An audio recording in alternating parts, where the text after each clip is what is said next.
Hi, I'm 29, female, married to my wonderful husband Gary, and currently pregnant with our first child. It's been a super exciting journey so far. Gary and I have been together for a long time and got married 4 years ago. I have been trying to get pregnant since last year, and we are overjoyed when we discovered my pregnancy 6 months ago. We have navigated the ups and downs of life side by side. The news of the little one on the way has added a whole bunch of happiness to our relationship.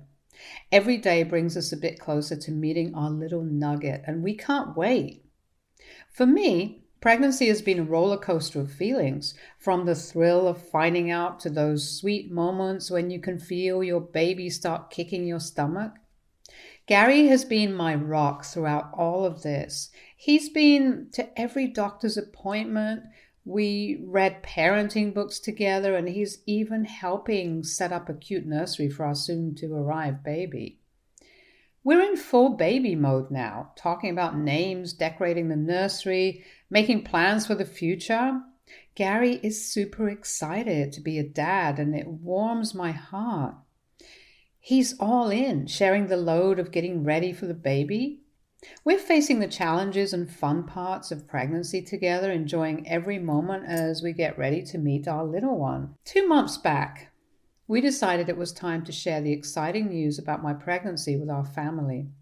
We made sure we crossed the crucial first trimester milestone and were completely certain before spreading the joy to our loved ones. We had invited all our parents, close family, friends for lunch. They arrived expecting a regular lunch, but upon noticing my growing stomach, their expressions shifted to expressions of joy and amazement. My mother started crying when she saw me and confirmed that I was indeed pregnant.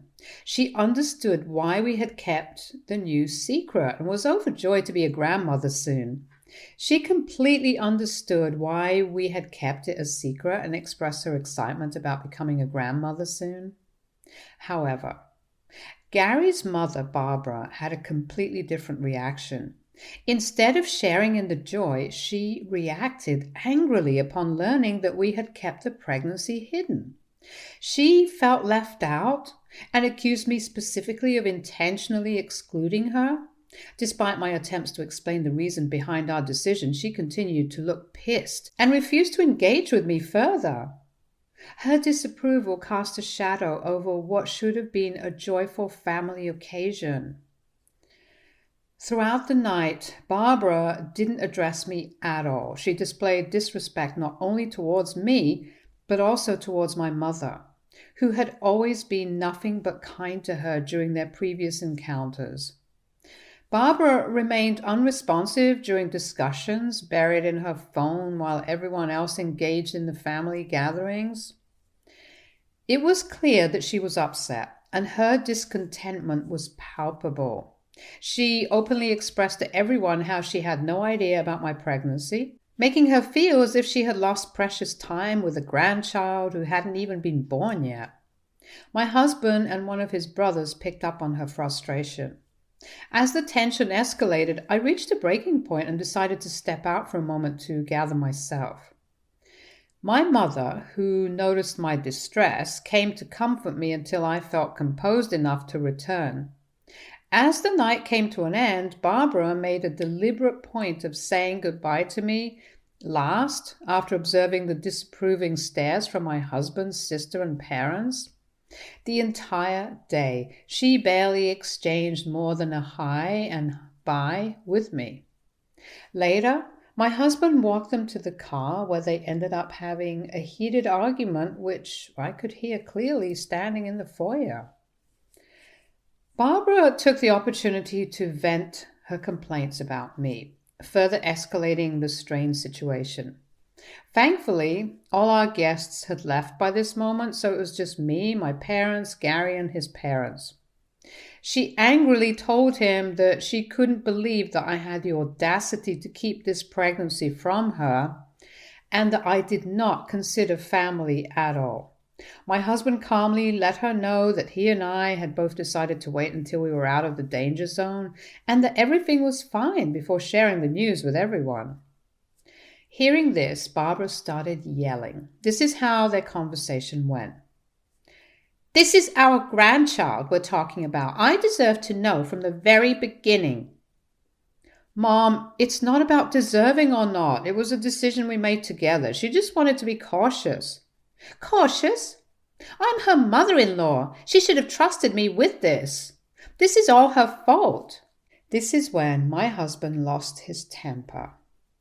Up until this point, he had held himself back, but when he heard his mother continue to accuse me, I watched his face get red in anger.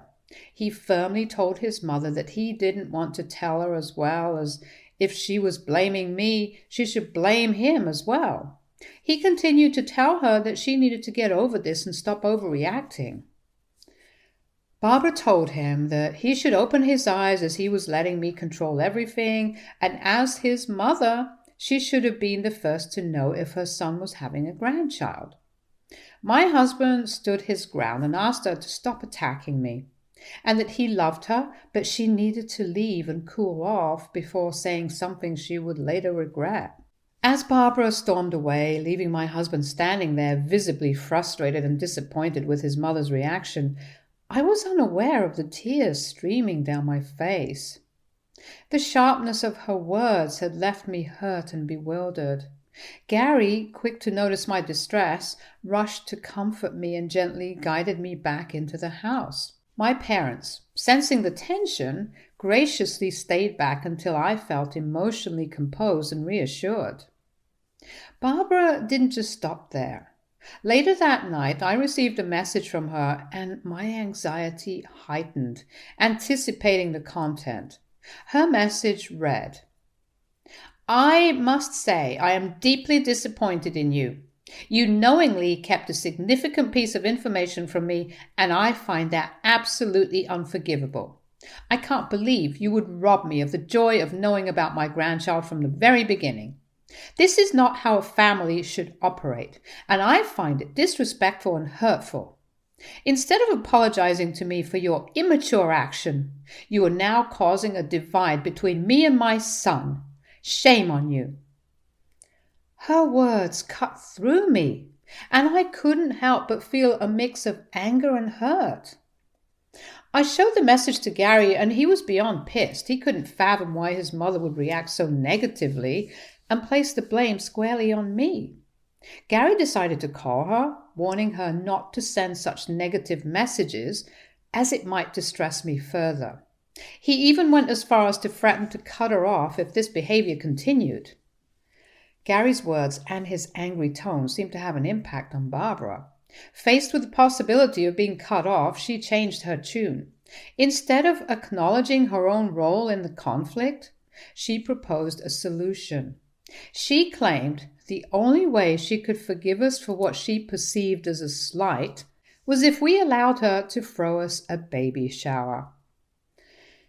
This sudden turn of events left us both surprised and skeptical about her motives. She continued to plead how nothing would bring her more joy than to throw a grand celebration for me and her grandchild, where she would be taking care of everything. Gary looked at me, curious, but I remained skeptical with the sudden change in her voice. To me, Barbara's sudden change of heart seemed more like a tactical move to regain control and assert her dominance rather than a genuine attempt at reconciliation. Despite my reservation, Gary always wanted to find a middle ground and keep the peace, and entertained the idea of accepting her offer. I expressed my concerns to Gary, stressing that accepting her offer might only fuel her belief that her behavior was acceptable. Gary understood my perspective, but told me that he hoped that by allowing his mother to throw a baby shower for me could be a way for us to mend fences and create a more harmonious family environment before the baby arrived. I begrudgingly agreed, and Gary informed his mother to go ahead with the planning for my baby shower.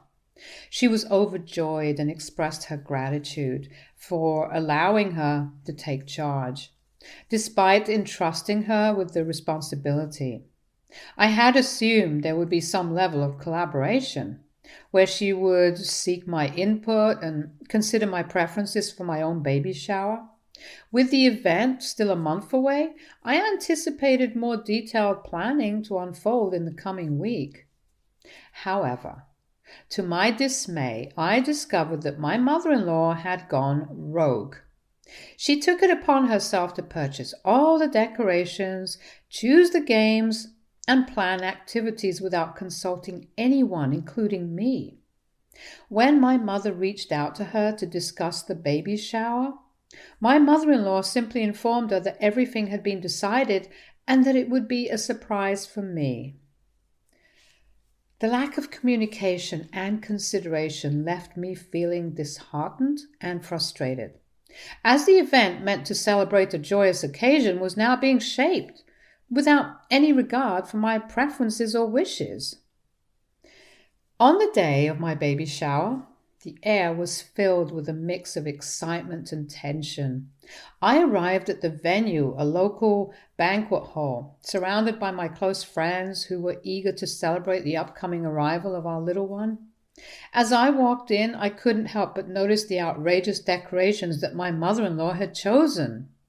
A sea of brown and beige balloons adorned every corner, depicting a theme that was entirely her creation.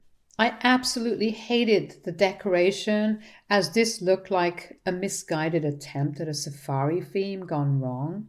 The overwhelming presence of brown and beige clashed with the vibrant atmosphere I had envisioned for the celebration. I had imagined soft pastels and delicate touches for my baby shower, but clearly my mother-in-law had gone the opposite way. The tension in the air escalated when my eyes fell upon an eye-catching display near the entrance. An enormous banner featuring an elaborate collage of my husband's baby pictures with Barbara. Everyone looked at it confused, as we couldn't understand why she would choose to display my husband's baby pictures during my baby shower. I looked at her questioningly, and she laughed it off, saying that she expected our baby to look exactly like my husband.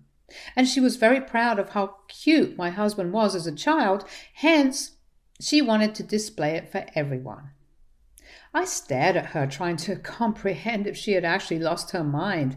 It was clear that she was determined to make the day more about her own experiences as a mother than about the imminent addition to our family. As more guests began to arrive, their expressions ranged from confusion to polite discomfort. Looking around the room, the sea of brown and beige balloons, coupled with the towering banner showcasing my mother-in-law and my husband, created an ambience that was far from the elegant and joyous atmosphere I had envisioned for my baby shower. I exchanged apologetic glances with some of my friends, who clearly shared my sentiment. When my mother walked in, her eyes widened in shock, observing the absolute horror that my mother-in-law had unleashed upon the venue. Her eyes then locked onto the banner, and I could sense her disbelief at the audacity of showcasing a collage that, instead of celebrating my baby's arrival, seemed more like an exhibition of my husband's childhood. In a bold move, my mother walked over to the banner, her expression shifting from disbelief to determination. Without uttering a word, she firmly grabbed hold of the banner, decisively removing it from its prominent display. The room fell silent, and all eyes turned towards my mother as she carried away the intrusive display that overshadowed the celebration. I couldn't help but feel a surge of gratitude towards my mother for her unwavering support.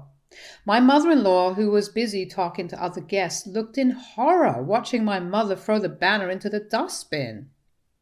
In a disapproving tone, she asked, "What do you think you're doing? That banner was a special touch to celebrate the baby and the family." My mother, undeterred by the disapproval, responded with a firm yet composed voice. "This celebration is about my daughter and her baby, not a showcase of your personal achievement." The guests around them were drawn to this unexpected confrontation. My mother-in-law, sensing the attention shift, tried to regain control of the situation. "Well, I thought it would be nice for everyone to know who's responsible for this beautiful event.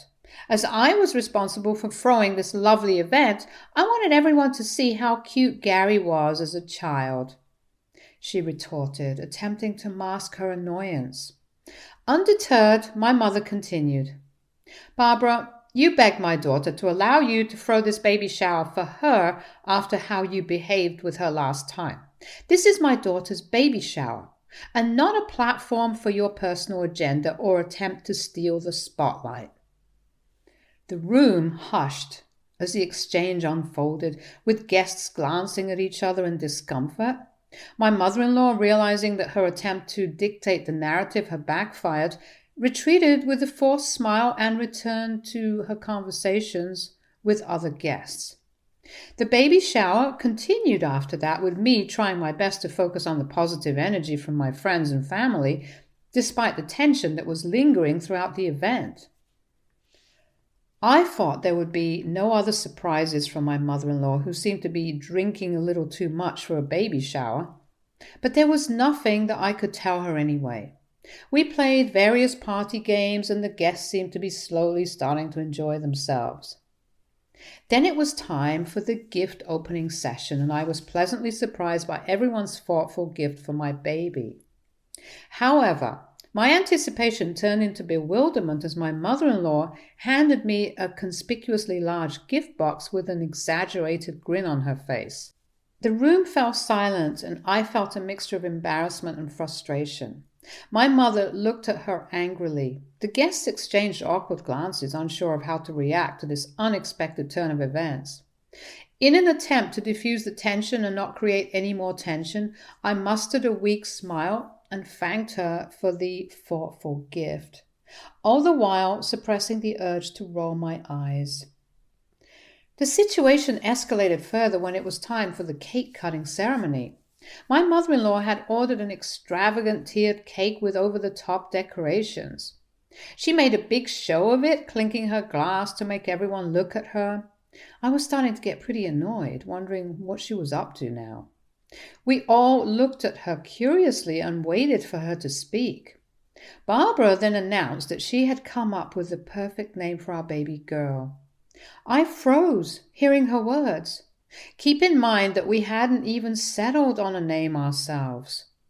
She proudly declared that the baby would be named after her great-grandmother, with a name that seemed straight out of a Victorian novel. I was shocked and a little irritated that she assumed she had the naming rights. I stepped in politely, explaining that my husband and I wanted to pick our baby's name together. It was a choice we wanted to make as parents. However, my mother-in-law wasn't having any of it. She insisted that she had the perfect name, and if I was a good daughter-in-law, I should accept it, since she had spent so much money on the baby shower. I was shocked at her sense of entitlement. I firmly stated that only my husband and I had the right to name our baby, and regardless of who hosted the baby shower, this decision was ours alone. That's when mother-in-law started yelling at me in front of everyone, claiming I was extremely disrespectful and should be grateful for all she'd done. She went on to criticize my upbringing, insisting that I should be thanking her instead of denying her the right to name the baby. Barbara grew increasingly aggressive, pointing her fingers at my face. My mother stepped in, standing in front of me as a shield. Barbara continued to shout, asserting herself as the actual mommy of my baby, since she gave birth to my husband, and it was his sperm that impregnated me. Her words were truly disgusting to hear. Despite my mom's attempt to stop Barbara's nasty comments, she just got angrier. She kept on insulting me and said my mom did a terrible job raising me. It was clear she had too much to drink, and trying to talk sense into her was pointless. The whole situation was getting worse, making everyone uncomfortable. Slowly realizing the escalating situation, I decided I had endured enough humiliation. Trying to salvage some dignity, I decided to walk out with the gifts my friends had generously brought, leaving behind the present that my mother-in-law had got me. However, Barbara, in her intoxicated state, snatched the gifts back from my hand and tossed them to the ground, accusing me of being ungrateful and a witch who was coming between her and her son. The tense atmosphere drew more attention, and I noticed some people starting to film the incident. In an effort to contain the chaos, I asked one of my close friends to politely request people to leave the event.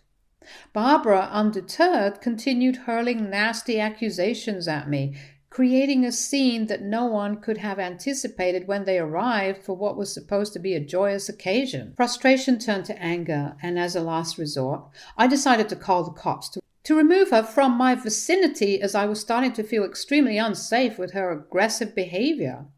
Yep, you read that right. I had to involve the police at my own baby shower because of my toxic mother-in-law. When the officers showed up, Barbara went into full drama mode, pointing fingers at me and painting me as the mastermind behind the chaotic event. The cops, thankfully, were understanding and attempted to reason with her. However, being drunk, mother-in-law resisted their efforts and even started yelling at the police, which didn't work in her favor. The situation escalated to the point where she was arrested on the spot. I left the event with my mother and close friends, all of us shaken up by the unsettling incident. Since this incident, my husband and I have been dealing with the fallout. Mother-in-law is on a full-blown guilt trip, playing the victim card and garnering sympathy from some family members who were not present at the baby shower as they don't live in the same city. My husband, although he understands why I called the cops, thinks I took it a bit too far. He believes that I could have called him or his father for help. So, Reddit. AITA for calling the cops on my mother-in-law for ruining my baby shower and pretending to be the actual mommy of the baby? Update 1. I'm overwhelmed with the responses I've received since deciding to post about my baby shower. I would like to thank everyone for supporting my decision to call the cops. I had never witnessed such an aggressive reaction from my mother-in-law before, given that I usually only saw her during holidays when I never spent a lot of time with her. The level of aggression she displayed at the baby shower left me genuinely concerned about the possibility of physical harm, especially considering the potential impact on my unborn child. Since the incident, every guest who attended the baby shower has reached out to express their support. Some of them have even shared recordings of the entire debacle, which I intend to show to my husband. My plan is to have a serious conversation with my husband in the coming weekend about the future with his mother.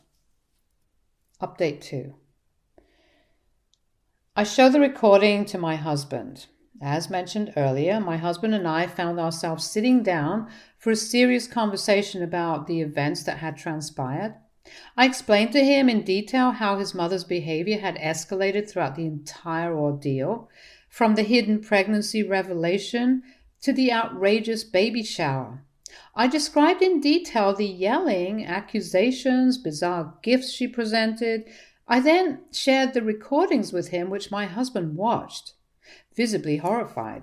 Watching the videos seemed to bring a reality check for him, making him confront the uncomfortable truth about his mother's actions. He started to apologize to me sincerely for underestimating the severity of the situation and acknowledged that I was right in calling the cops. I had no idea it got this bad. I'm so sorry you had to go through all that, he expressed, his face reflecting both regret and frustration. He admitted that he had never imagined his mother could be this toxic, as this seemed so out of character for her. He reassured me that he was on my side and emphasized that my safety and well-being, especially during pregnancy, were his top priorities.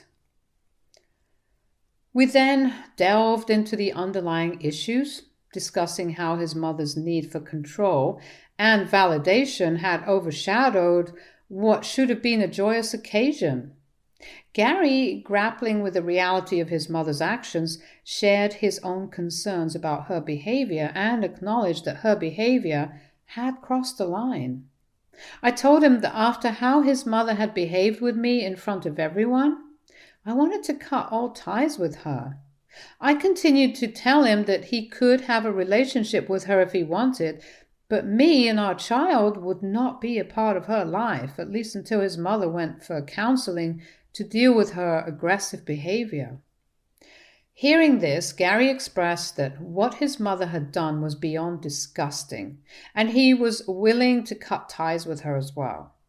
I assured him that he did not have to do any such thing, but my husband insisted that his mother dared to disrespect me, hence she did not have the right to be in our lives anymore. He understood that this behavior by his mother was not just about the baby shower, but might have been a culmination of long-standing issues. Moving ahead, Gary has reassured me that he will personally communicate our decision to his mother, making it clear that cutting her off from our lives is entirely his choice. I've also asked him to warn her that if she decides to show up unexpectedly at our doorstep to force me to accept her back in our lives, then I will be forced to call the cops on her again. Update 3. It's been a month since my last update. To everyone asking, me and the baby are doing okay. I can't wait to meet my child very soon as the date approaches. Since my last update, we have ceased all communication with Barbara. Gary had a conversation with his parents, and his father assured him that he would take the necessary steps to ensure that my mother-in-law understands the boundaries we've set and respects our decision. In the aftermath of cutting ties with Barbara, our lives have experienced a noticeable shift. The absence of constant drama and toxicity has brought about a newfound sense of peace and tranquility in our household. Gary and I are now able to focus on preparing for the arrival of our baby without the looming cloud of Barbara's disruptions. The support we received from friends and family has been invaluable during this challenging time. My parents and my close friends have been pillars of strength, offering their encouragement and understanding. Even some family members who were initially unaware of the extent of Barbara's behavior have come forward to express their support after witnessing the shocking events at the baby shower through the videos that have now gone viral. Our journey is far from over, but this experience has strengthened our bond and highlighted the importance of facing challenges together as a united front. The decision to sever ties with Barbara was not made lightly, but it has proven to be a necessary step for our well-being. While there may be lingering challenges, we are optimistic about the positive changes this choice has brought into our lives. As we eagerly await the arrival of our little one, we are determined to build a loving and supportive family environment that prioritizes the well-being of both parents and child. Stay tuned for more stories from our